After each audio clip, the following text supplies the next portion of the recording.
Good afternoon, ladies and gentlemen. Welcome to the panel discussion organized by the organizing committee of the theme Education for the International Research Conference, the Open University of Sri Lanka 2024, in collaboration with the research unit of OUSL. Artificial Intelligence. Artificial intelligence is an emerging field in education, offering effective tools to personalize learning and support diverse educational needs.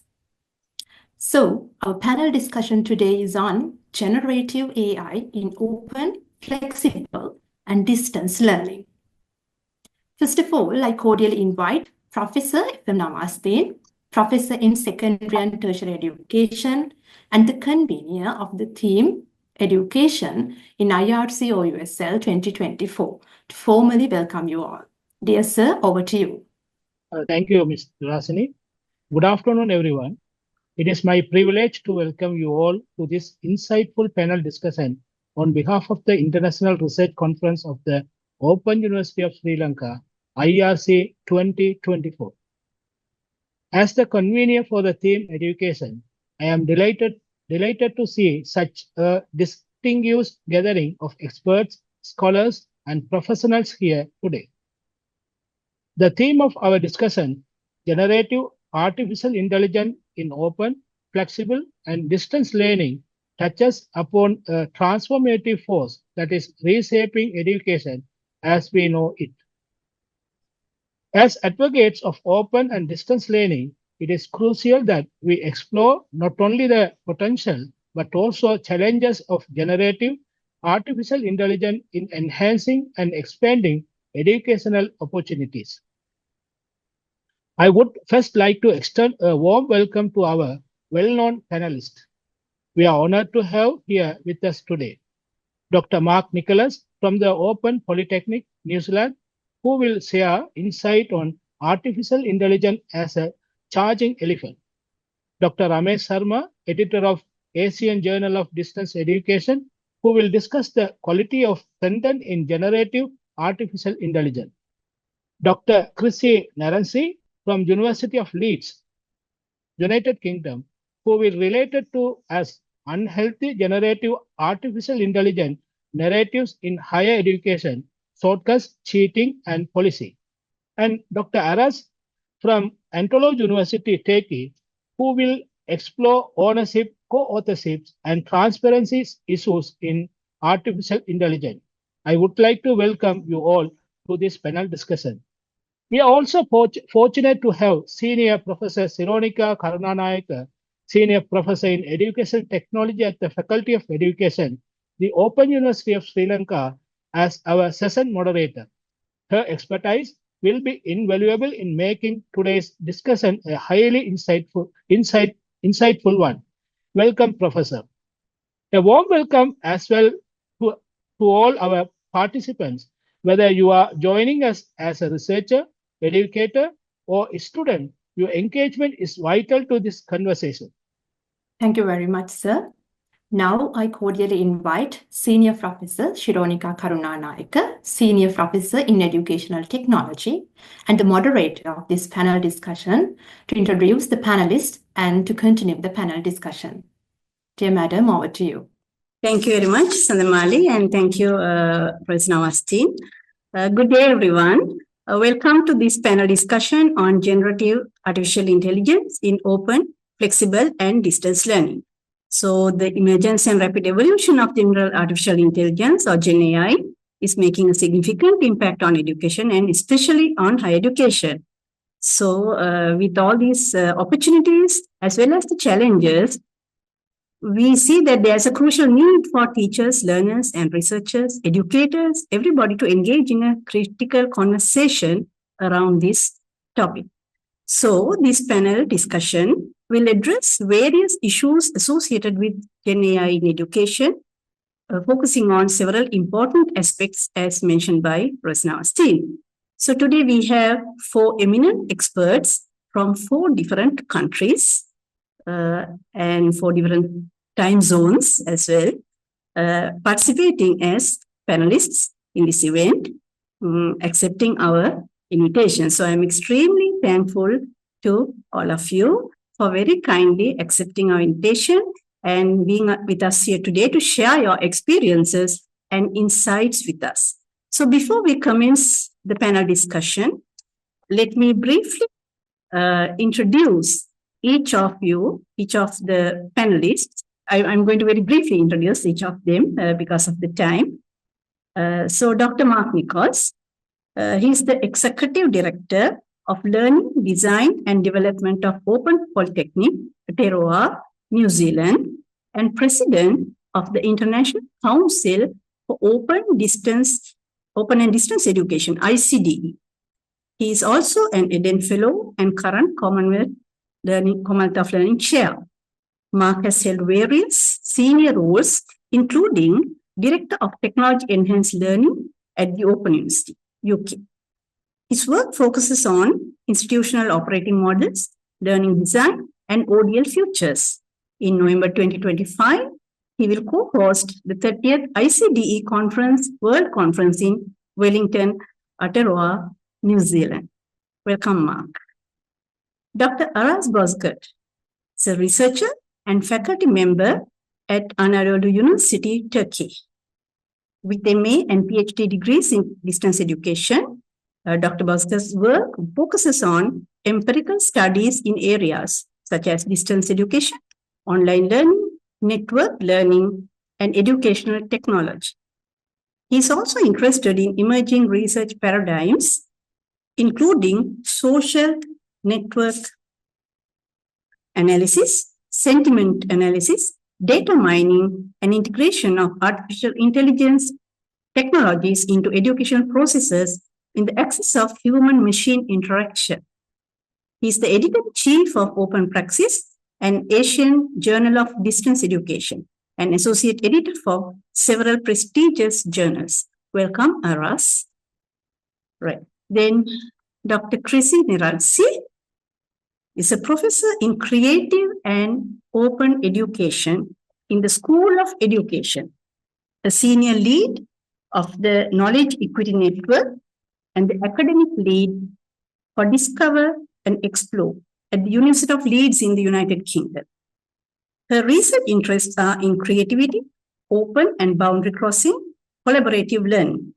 Chrissy is a Georgian alumna, the founder of the International Open Creative Higher Education Community, and has co-created many OER and initiated a range of further open professional development courses, networks, and communities that have been sustained over the years. Recently, the open crowdsourced generative AI collection won an Open Education Award for Excellence by OE Global. Welcome, Chrissy. Then Dr. Ramesh C. Sharma from India, our neighboring country, is a well-recognized expert in open, distance, and technology-mediated learning.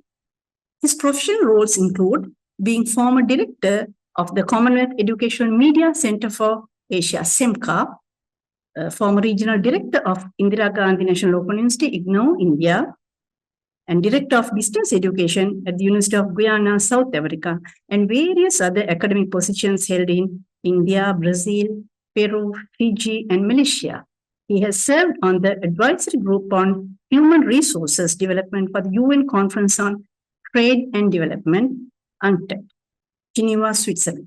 Dr. Sharma has been the editor of the Asian Journal of Distance Education since its inception in 2003. So as you can see, all these are very eminent experts in ODL as well as, especially in relation to generative AI.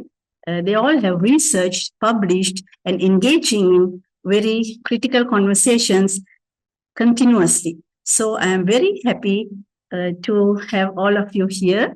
So let us all listen to their insights, and after their presentations, we all will engage in a critical conversation, dialogue around generative AI in education. Thank you very much. So, first of all, I would like to invite Dr. Mark Nichols with your very interesting topic, artificial AI as a charging elephant. So, Mark, well, we wonder why you call this as a charging elephant. So, over to you to explain okay, give your share your experiences with us. Thank you. Thank you, Shironika, and welcome everyone. It is good to be here. Kia ora, greetings from the evening in New Zealand. I'm going to talk with you about a way of thinking about AI. So I want you to imagine that you're in the country enjoying a safari. You've just left the four-wheel drive to wander around and take in the scenery. You're enjoying the landscape, the animals, the birds, the wildlife. You're taking plenty of photos. And as you turn to get back into your vehicle, you suddenly see the world's largest land mammal staring you down. You feel a sudden surge of adrenaline and all of your senses begin to focus on an elephant that looks like it's about to charge you. Now, your natural physiological response is to fight, take flight, or freeze in place, though you in Sri Lanka may know better what to do. For those of us less experienced with elephants, our first instinct as human beings, thanks to our sympathetic nervous system, is to take one of these three actions. We either seek to take it on, run as fast as we can, or else simply become immobilized with fear. This is actually a really good description of how universities have initially responded to generative artificial intelligence. University responses were initially either to ban the use of AI, ignore it, or else just pretend it won't make any difference to what we do. But we really have no choice. The elephant is about to charge, and we can't fight it, we can't just ignore it, and it is going to make a difference. You'll have noticed AI already in your Microsoft Office applications. It's already embedded in many of the computer applications you use all the time. AI is here, and it's going to be a more frequent, everyday tool for all of us, if it's not already. AI is becoming ubiquitous.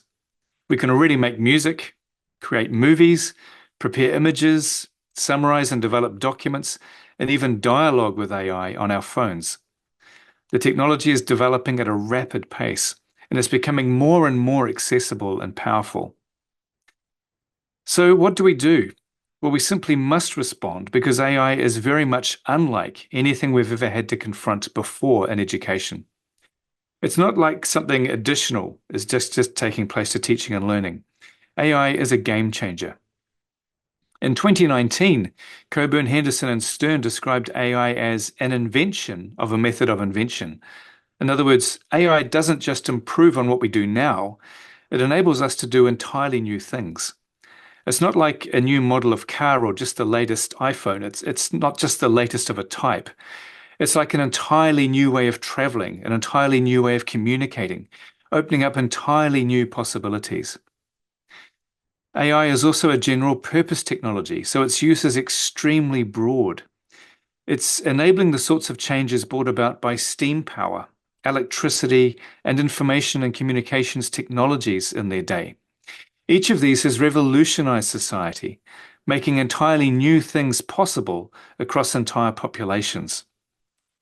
AI is already associated with such terms as productivity, improving the quantity and quality of capital inputs, and it will lead to the combination of capital and labor. And this will significantly change economic relationships in ways we are only now coming to terms with. A recent report in New Zealand by the New Zealand Treasury notes the uncertainty still surrounding the impact this will have on our labour market, but it's likely to be major. There is also uncertainty about what ethical or legal frameworks are needed in my country, but there is progress around the world, particularly in the European Union. One thing we do know is that AI is good at writing tasks. One study showed that using ChatGPT can reduce the time taken to prepare a writing task by around 40%, while also improving the quality by close to 20%. And these figures improve as users become better at prompt engineering. So generative AI will be a part of the new economy, and it already assists writing tasks. The final part of the quote on the slide is interesting. AI reduced productivity inequality amongst the study cohort. So AI can give writers more confidence and enable poor writers to express their ideas more clearly and efficiently. So why would we want to deny our students the use of tools that can refine their work? Now, of course, the risk is that students might use AI to misrepresent their knowledge, rather than helping them to better explain their understanding. Now, it's certainly possible to cheat using AI. GenAI can be like a ghost writer preparing an assessment for a student without the student knowing anything about the subject. But this isn't new, and OFDL is especially vulnerable to ghostwriting. If anything, GenAI takes what used to be a small problem and turn it into a bigger one. But let's not forget that we have ways and means of confirming student honesty. Viva voces and interactive oral assessments are the sorts of techniques we might apply to ensure the work a student submits is their own. It's possible to do these things at scale via Zoom or Teams, and we're trialling this at Open Polytechnic. It's also possible to take a writing sample from students as a stylistic fingerprint and compare later written work against the sample. And of course, we now have new approaches such as Grammarly authorship, which can be used to provide detailed insight into students' writing processes. So I don't think it's a good idea to ban, ignore, or be ignorant about generative AI. The charging elephant is there, and we must engage with it. So here's my suggestion of what we do in education. We need to engage with generative AI, involving it in what we do. We need to enlighten our students so that they can properly and appropriately leverage it. And we must empower our students and our colleagues to contextualize it. Our students will benefit from AI literacy when they enter the workforce, and we do them every favor then in having them know what AI is, how it works, and also what its limitations are. In my view, universities should encourage students to make use of AI and to make sure that all students have access to the latest AI technologies. More than that, students should be made aware of how AI can be used, either to help improve their understanding or else deny them the opportunity to learn important things for themselves. Now, in my view, engagement, enlightenment, and empowerment are at the heart of education, and we should approach AI with the same lens as suggested on this slide. Now, I'm told that the best thing you can do when confronted by an elephant ready to charge is to look it in the eye and speak reassuringly to it. We need to do the same with AI, so reassuring ourselves that there's nothing to fear, and we can both coexist. AI is only a threat if we try to ban it, ignore it, or hope it goes away. We are much better to engage with it constructively and to help our students and colleagues too as well. And when we engage like this, we may find that AI is not as threatening as it might first appear. Now, I understand why AI might be seen as threatening. It can be used to cheat, and it can cheapen the gains in critical thinking that universities seek to provide to students. But if we look it in the eye, we can also see ways in which it might benefit our students and benefit the education we're all seeking to provide them with. So don't let your response be fight, flight, or freeze. Let it be to engage, enlighten, and empower. I want to close with a brief mention of the ICDE World Conference we are co-hosting next year at about this time, November 2025, in New Zealand. The call for contributions has just opened, and we'll be bringing international OFDL experts together for the globe's largest international conference in open and distance learning. And of course, AI is on our agenda. I certainly hope to see you there. Thank you, everyone. Thank you very much, Mark. I think it's a very interesting perspective on Gen AI. So I think your proposal to engage, enlighten, and empower ourselves, that's the most important thing. So we shall engage in the discussion at the later point. Thank you very much for your presentation. And I would like to request the audience, if you have any questions while the presentations are ongoing, please, you can post your questions into the chat box so that the panelists can take them afterwards. Thank you very much. So we move on to the next presentation. Now, as Mark initiated what is Gen AI and the importance of enlightening ourselves about how to use them rather than totally rejecting it, we have to see about the ethical use and especially about the content. It's about content generation. So that's what Ramesh is going to talk about. Quality of content in generative AI.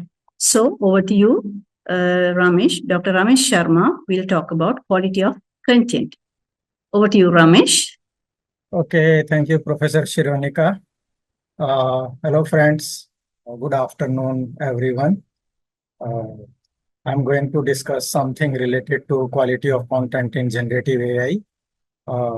And let's see. Okay, yeah, here. So let's start with a yes, like there are so many famous cases of where generative AI has gone wrong. And in fact, I have not included those two screenshots in this presentation, but there are various research papers which have been published in 𝐚𝐧𝐝 journals, where the people, even they didn't, change those things and everything has gone. And then those papers, they were forced to retract from there. So quality becomes quite important, that the truthfulness, contextually appropriation of the generated content, it stays there in the presentation.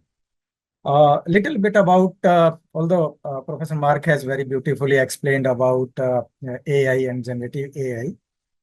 As you can see that there is a philosophy or the principle of like auto-regression goes behind the generative AI, where the model thinks that the what will be the future value of the text based on the previous values in a time series. So as soon as we start typing a letter, then if it is the first letter, then it has to move forward.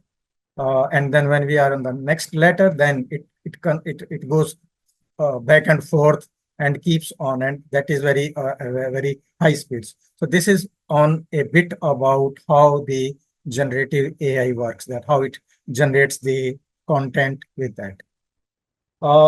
When we talk about quality in generative AI, we are looking at several factors, which are accuracy, coherence, relevance. These are essential qualities for any content which the AI generates to be considered high quality and trustworthy.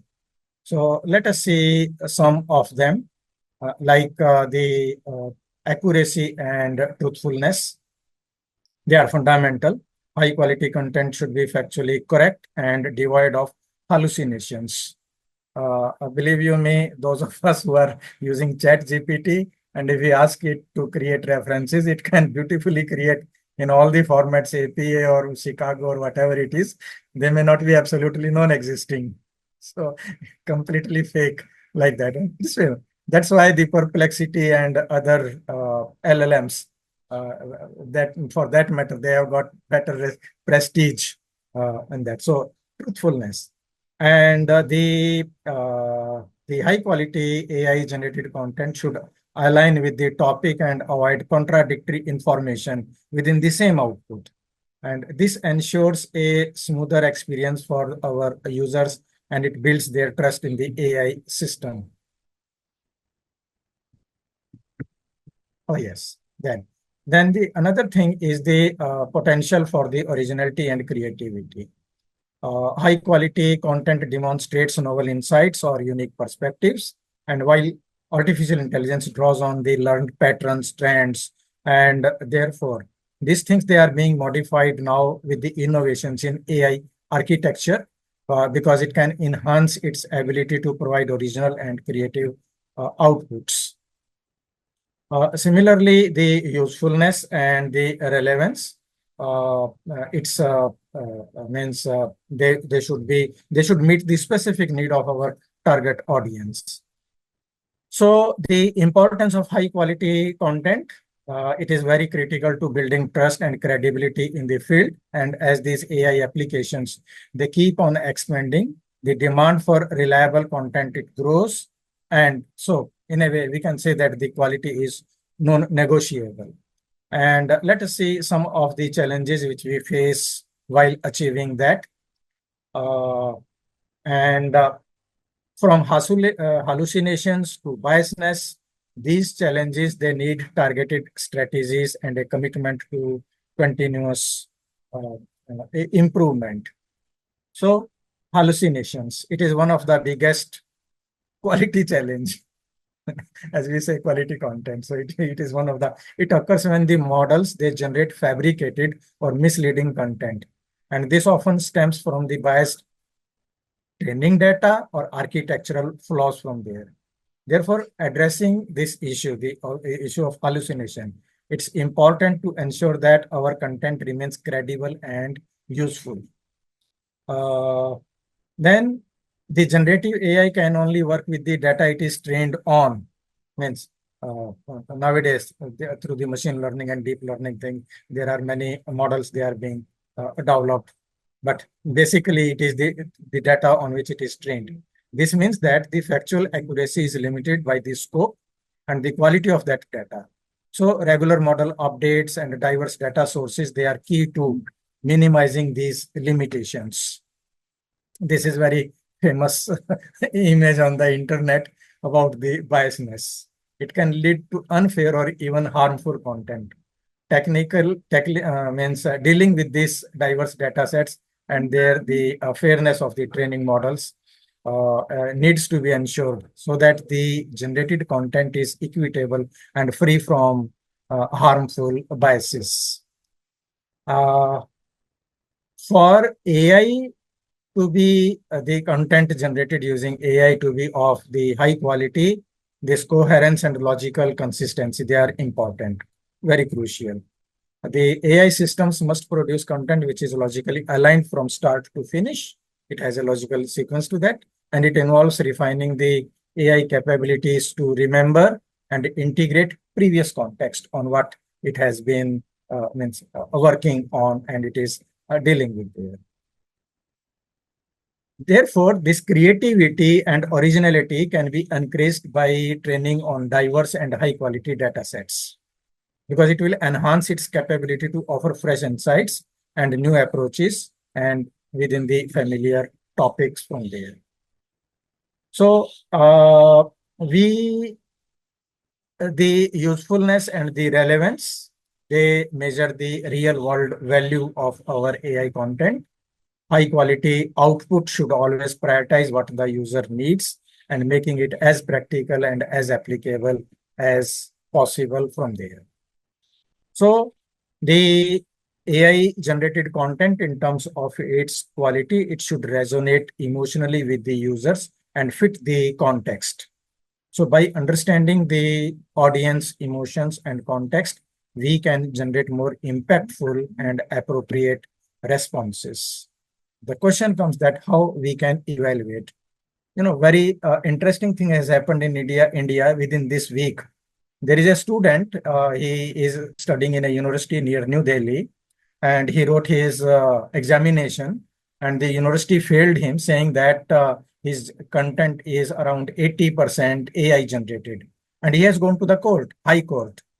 Means High Court is, you can say, in the second tier. After that, only Supreme Court of India, it comes into picture. And High Court has admitted the plea. And now the university, there are so many issues are going on. And similarly, you see this Bloomberg news, very recent news. AI detectors falsely accused students of cheating, big consequences. So interesting things are happening with that. How do we evaluate the means about the matrix? Factual accuracy, coherence, relevance. Therefore, as the Turnitin and Authenticate and other plagiarism and similarity index checking softwares, they do sometimes, the human evaluation is a must, that they are essential for testing and ensuring that means the quality of the content in the generated by the AI. So I'm ending it because we have a very short time. Finally, I believe that there are some other things like the architecture of AI models. It plays a big role into the content of the quality of the content. And different architectures like transformers, they can impact coherence. Every day, new transformers, they are being developed. So they can impact the coherence, the creativity, and the accuracy. And it is through these architectures that we can make AI to continually improve its quality of the content. So these are certain benchmarks which need to be fixed, means taken into consideration, and how the data is being curated. So depending on the models of that. And this is also important about what kind of prompt we are using. As in computer, we say GIGO, garbage in, garbage out.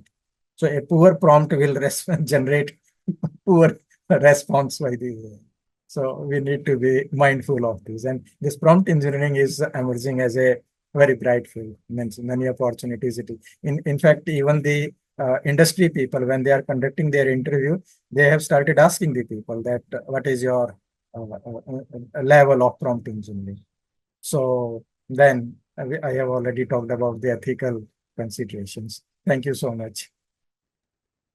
Thanks, Ramesh. I think that's also very informative, especially about the technological aspects and the importance of maintaining the quality, the trustworthiness of this need for prompt engineering, the capacity development is needed. I support the literacy, Gen AI literacy is needed, right? And also you mentioned about creativity and also about student cheating, the example, which I think which leads very well to the next presentation, because Chrissy is going to talk about unhealthy Gen AI narratives in higher education, shortcuts, cheating, and policy. So we'll listen to Chrissy's ideas, experiences, and let's engage in the discussion later on. Even though these are very short presentations, we will have a longer time for discussion, which would be very useful.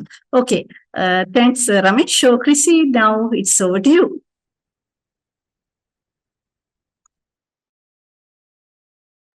Chrissy? Apologies, I started talking with my microphone muted. Right. Somebody had to do it. It was me. Thank you so much, Veronica, for this kind invitation. And I'm delighted to be here with everybody else. I'm looking forward to the conversation. It has been already fascinating to listen to Mark and Ramesh, and I'm looking forward to what others will contribute after I have finished. My focus is going to be on the students. And it was interesting to hear Mark and Ramesh already talking about assessment and how very, very recently, Ramesh, the student you mentioned, has been falsely accused. This is one of the challenges we are faced, and there is a danger there that we potentially penalize high achievers, those keen and expert learners, which we often forget because we do focus on those on the low end of the scale who often struggle. But it's equally important to look out for those and celebrate learning that's happening for these keen learners. So I will be talking about unhealthy AI narratives, of which this one is also included, in higher education: shortcuts, cheating, and policing.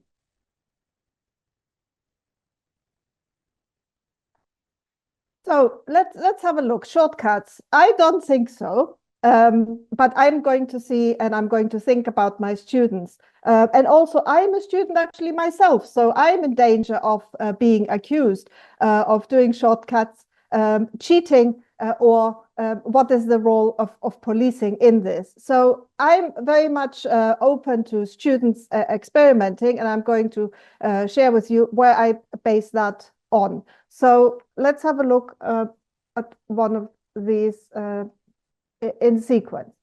So first of all, shortcuts. Well, we all know that the best way of learning is when we are intrinsically motivated. That is so important. So thinking about my students who are on an MA in digital education or MA in education, we know that these students are highly motivated. They want to achieve. They know why they are there. And they want to succeed. So learning for them is something that comes from within. While they will be interested in gaining the degree, the qualification, what is really at the heart is that they will make a difference to the work they are doing, to the profession they are contributing to. They are professionals, they do work, and they have conflicting priorities. So somebody might think, okay, they are busy, they don't have time, they may have family, they may have other obligations, they will be working, so they will be looking for shortcuts. But is this true? What the reality is, because these people are professionals, these students are professionals, they are really good at task and time management, and they are committed to learning, as I said already.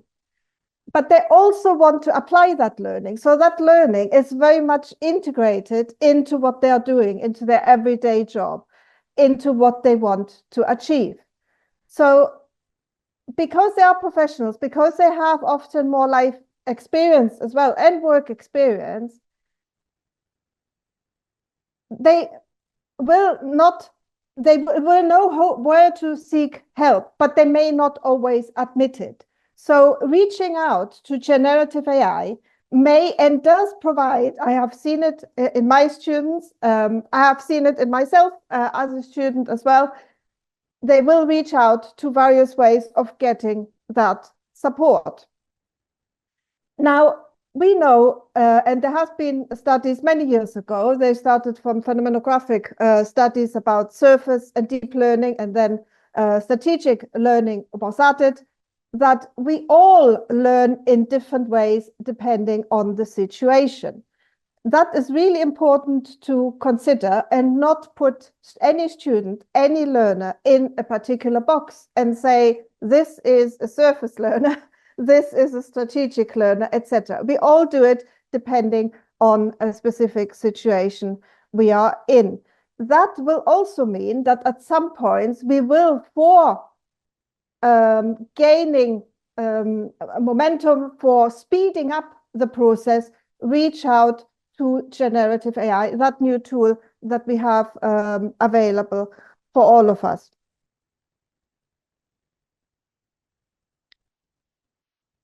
So, cheating. We already heard one example, which is quite sad, because we will be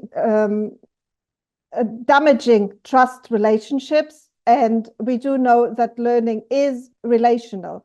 One thing we need to be mindful is the importance of these learning relationships. So this is not about cheating. This is definitely not about cheating. For students, for all of us, it is an extra tool we have. And as Mark said, this is not about running away from it, but engaging with it critically and creatively. That is what really, really matters. What we do need to do eventually, and at this moment in time, because with the pandemic, we had some hopes that it would happen, but it didn't. We do need to check our assessments. We really need to look critically and creatively at the way we assess, instead of accusing our very own students that they are cheating. Often it is our own shortcomings as educators where we then blame somebody else, in this case, the students. This is not healthy and not something we should keep doing. So we need to teach and assess with integrity and design assessments that really, really, really, really check that learning and inspire students and wanting to learn more. Okay, right. What is learning? Learning is change. Learning is experimenting. So what is wrong with experimenting with AI? Can we really afford to tell them, no, don't touch this, stay away from it? My students do experiment with AI on a daily basis. I experiment with them. This is really, really important for us as educators to model, not just to say, do this or don't do the other thing. We need to see learning as an important partnership where we, first of all, model that we are learners ourselves and that we are experimenters ourselves. What we do need to become better at, as it says here at the bottom, is to use AI in a more sophisticated way. We already heard Mark and Ramesh talking about hallucinations, about false information we get made up, because there is no human behind. Actually, the machine doesn't understand the stuff we get from them. There is no genuine dialogue or conversations, even when we think there is. The machine doesn't understand the answers or the stuff they engage with us. So we do need to become more sophisticated. And what that means is developing literacy, being more critical, and developing that better understanding. So we use it in a way that enhances our learning, creates new opportunities for learning, and actually enables us to do new things. Mark said something like that. It's not just doing things in a different way, but actually doing different things itself. That's really, really important to remember. So I would like us to move away from that narrative of cheating. Right, policing. I was in the Navy for 5 years, I have to tell you, and I didn't like that attitude. I would like freedom, and I want my students to be free to explore, to experiment, like I said. So I'm not going to say, don't use it, and I'm not going to police the use of it. Mark said, and Ramesh, that institutions have introduced various systems to control the use of AI. At Leeds, we have the traffic light system. We have red, orange, and green. Red mean don't use it for your assessment. These policies relate to assessment. Orange is you may use it, you can use it, you have our permission to use it. And green would mean you must use it. Now, I think we are at the stage where we can, I think, review potentially that traffic light system. And I think we are in a space where everything changes rapidly. So at the moment, despite the fact that the traffic system is in place, there are still many gray areas of how that is interpreted. For example, orange, does that mean that I can use it, but in what capacity can I use it? There are policies which are articulated in specific ways that are not always helpful, that may be more confusing to the educator, who needs to clearly define the parameters of what orange means in this case, because that is the most challenging one. It's not about use it or don't use it, but defining what orange means in each assessment, in each module, in each program is a big challenge. And there are many, many different variations of orange, if you like, out there. I don't know that this is actually helpful. So AI literacy is really important. Openness, we need to be open about the use. When I use AI, I'm open with my students how and where I used it and why. I expect the same from my students, but I model this first of all in my own practice. I encourage and nurture collaboration, so we learn and work together. And we question. Questioning is part of becoming and being critical and creative. This is the way to nurture our own curiosity, our own imagination, gain deep understandings, identify challenges, but also opportunities for learning. Without questions, we are nothing. I know that in the context of AI, we talk about prompts. I disagree with that use of this term. For me, this is more about questions and engaging in conversation, because only when we question can we learn and move forward. So I'm very much in support of helping my students to become critical, to use AI responsibly, and us also as educators develop with our students. We know that there are huge challenges with the data sets.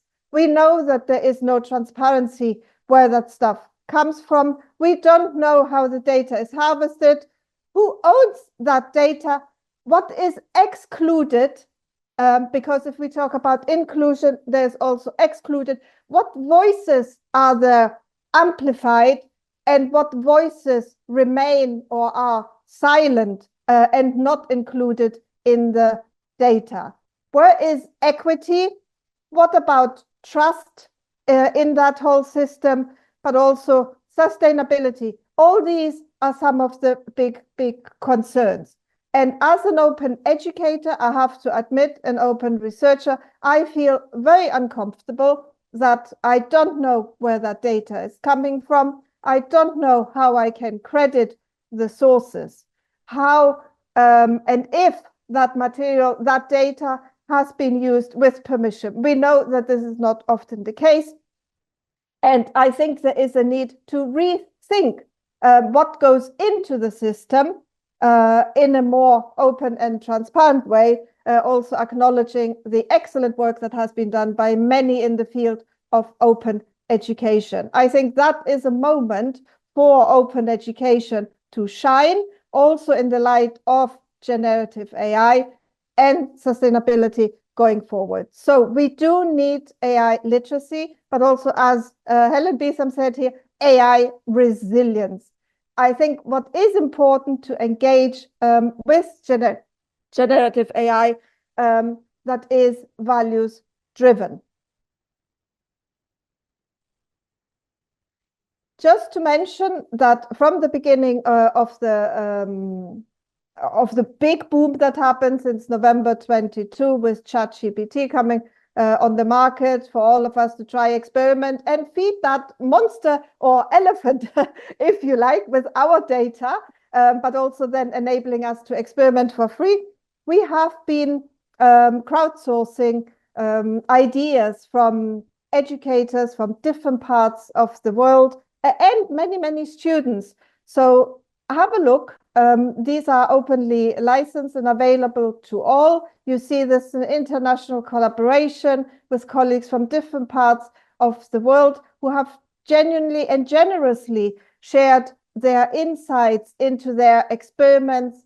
And we can learn a lot from each other. That's what we are doing. And we hope that these collections will be of value for others too. Here are some references.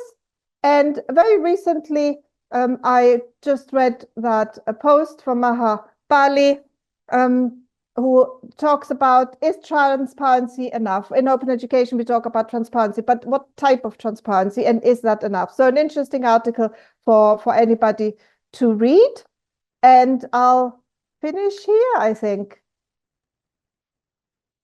Let me see. Yes, just one point to mention. There has no use of AI in the presentation, but as an open educator, what I did do is I went to the Rijksmuseum, who have provided all the artifacts in digital form as open resources in the public domain here. So I have taken a cactus, as you see here, one of the artworks displayed there, and used that in my presentation. There's nothing wrong with open educational resources, with human creativity, but I think there are opportunities to extend what we can do as a human by bringing in AI. Thank you, Veronica, and thank you, everybody.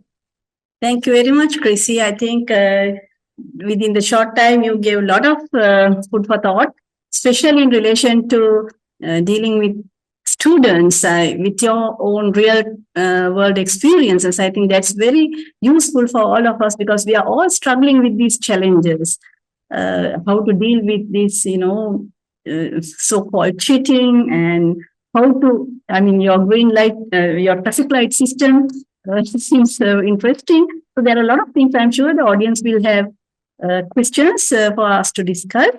And you talked about these concerns about the ownership. So I think, Aras, your presentation talks about this ownership. I know, and I think, Chrissy, your cactus also, I don't know whether you wanted to reflect on the AI, like, cactus, which is sometimes dangerous, but it's also very useful medicine, and so maybe you had that interpretation. And I know that Aras has once in his research paper, he has mentioned, he has talked about Gen AI as a dragon. So there are different interpretations. So let's hear what Aras has to say, who has done a lot of research and published a lot recently. So you're going to share with us about ownership, co-authorship, and transparency issues, as well as not only in teaching learning, research. Also, it's a very challenging issue, this Gen AI in research processes. So we'll invite Aras to go ahead with your presentation now. Thanks, Chrissy. Aras, over to you. Hello, everyone. I think now it's my turn. And yes, I will talk about ownership, co-authorship, and transparency issues in a time of generative AI. And I think my presentation will partly answer some of the questions raised during the earlier panelists. Let me briefly introduce myself. I am Aras Bozkurt. I am briefly a researcher, dreamer, and learner, and a rogue academics, as I mentioned in the chat box. Here we go. Let's explore the world of openness from the perspective of generative AI. Generative AI indeed is creating a buzz, and it is here to stay. Imagine a technology that can write stories, answer questions, or even create art just like we do. That's what generative AI is all about. It uses something called natural language processing to understand and generate human-like text and also audio, still and dynamic visuals. I mean, its capability is not confined to only text-originated outputs. But why is everyone so excited about it? Well, it's because this technology can grasp and use human language, and I believe that human language is one of the most sophisticated technology and most complex systems we have ever created. It doesn't just stop there. It can also spot patterns and insights that we might miss. What's truly fascinating is how this AI can learn, unlearn, and then relearn, not like we learn, but from a machine learning perspective. This means it's always improving, always getting better at understanding and creating new content. And we'll see how this technology is changing the natural learning content itself, which includes open educational resources. Currently, some argue that AI is getting pretty good at imitating human language, and that's really true. However, it is essential to note that it is still echoing what's learned, not truly understanding it. This means what it produces is synthetic. It's crafting new pieces from what is being fed, not creating from the scratch or understanding like we do. Why does this matter?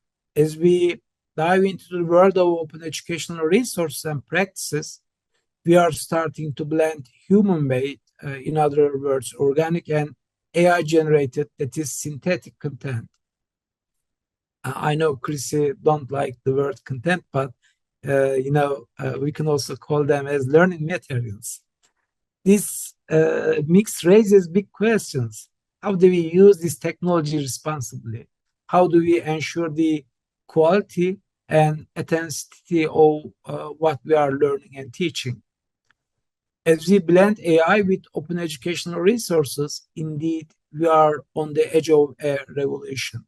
Imagine a world where educators don't write textbooks, but instead craft prompts that guide AI in creating interactive learning conversations. For example, Wiley throws this fascinating idea into the mix, suggesting a shift towards learning that's more like a dialogue than a monologue. This could not only make education more engaging, but also bridge the gap between exclusive, paid-for materials, and open accessible resources. But this new frontier comes with challenges. How do we harness AI to enhance education while keeping the human touch? Generative AI is not about technology, it is about partnership. As it learns to speak our language, we are prompted to think deeper about the content it creates, whether it is from us, humans, or from AI itself. This isn't just about who is creating the information, it is also about how we are working together to do it. This era of collaboration is exciting, but now we are entering a new phase where AI doesn't just process information for us, it creates it alongside us. This blurs the lines between human-generated and AI-generated material, making AI a co-creator in our knowledge ecosystem. What does this mean for us? It means we need to rethink creativity, ownership, and wisdom in the digital age. AI is becoming an integral part of how we learn and understand the world, raising important questions about authorship and the value of machine-created versus human-created knowledge. Imagine creating something amazing, but no one can claim it. That's where we are at with AI-created materials. Current copyright laws say if a human didn't make it, it cannot be protected. This means anything generative AI creates could technically belong to everyone from the get-go. But this is not that simple. Indeed, this is a chance for free-to-use educational materials, as in the case of OERs or more broadly OEP. But questions about authorship are open to further debates. After all, if only humans can legally own their creations, where does that leave AI's work, especially when that work is built on human-made content to begin with? This creates a bit of a puzzle. AI is learning from stuff that already exists. So who really owns the new things it makes? That's a gray area that's sparking a lot of debates, especially when we think about using AI to create learning materials. That's why I believe that it is a conversation that is just beginning, and it is one we will need to navigate carefully as we move forward in these AI-dominated times. The initial question on everyone's mind was that, can generative AI be credited as a co-author? It was a hot topic. On one side, some say yes, crediting AI as a co-author for its contributions. Indeed, many people acknowledge generative AI technology as a co-author, but this is not a working solution. And some others, like me, argue that a technology without conscience cannot be credited as an author. The consensus is that AI shouldn't be listed as a co-author. Why?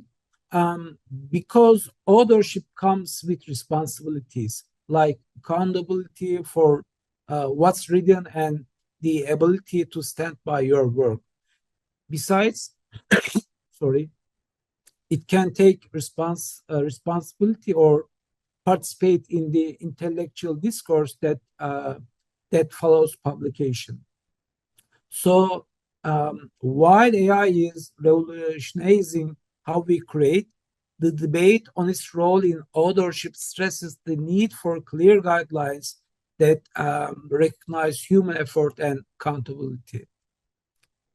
Academic integrity is the backbone of all the scholarly work, indeed, backbone of everything that is surrounding us. And It is grounded in 6 key values: honesty, trust, fairness, respect, responsibility, and courage. It is what keeps the academic world ethical and trustworthy. But here is the thing.